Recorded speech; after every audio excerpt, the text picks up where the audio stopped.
The repair work at Oroville Dam has just begun. In a recent report from an independent board of consultants on the Oroville emergency recovery released this week by the California Department of Water Resources, concluded that a very significant risk would be incurred if the gated spillway is not operational by November 1st, 2017. But it placed little faith in the possibility that it can be done, acknowledging that this is a very demanding schedule.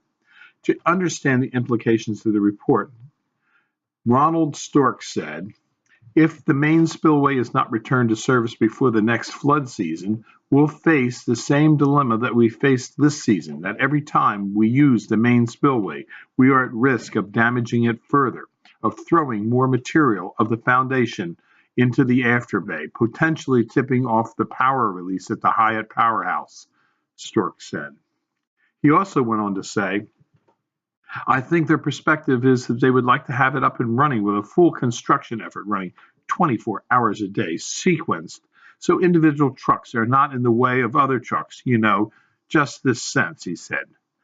The conveyor belt of work aimed at building a foundation under the broken parts of the main spillway, rebuilding the broken parts of the main spillway, and that's going to take 24 hours a day efforts. No one knows what work that spillway will need. And we do not know what shape the rest of the spillway is up closer to the top of the dam. Not only that, asbestos has been found. A very dangerous form of asbestos has been found in the rocks that are in the spillway. Now, this is important because, first and foremost, many of the men who were working on the debris removal in the afterpool will have been subjugated to exposure to asbestos. This will have long-term health effects for them. Not only that, any construction worker working at this site needs to be asbestos certified, and the construction company needs to be a registered and certified construction company, certified to handle asbestos debris removal in the state of California. Any other construction company working there, any other workers there need to have these approvals. This will run the cost of repairing the spillways at Oroville Dam up astronomically. The report from the Independent Board of Consultants did not even mention the word asbestos.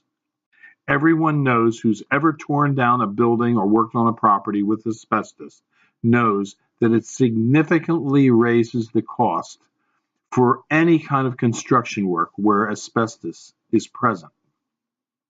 I had a house one time where I had to remove a house that had no asbestos in it, but I couldn't prove it because the house had caught on fire.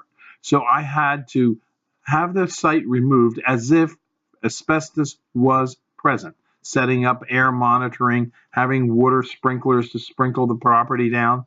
When it was all over, there was no asbestos in the structure. However, it took 4 times as long to remove the material, and it also cost 3 times more than if I had just brought in a loader and scooped up the material and done the job quickly. So everyone that knows in construction that when you have asbestos, it significantly and adversely affects the price of getting a job done and the timing. Therefore, I doubt that the spillway repairs can be made before November 1st. It's likely going to take many years.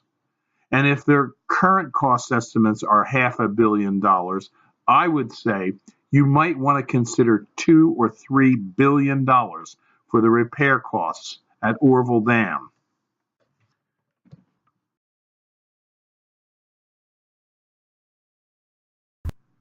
This video was produced at Highland Hill Farm. We grow and sell screening and buffering trees in Bucks County, Pennsylvania, and these are our green giant arborvitaes. Call us for your screening tree needs at 215-651-8329.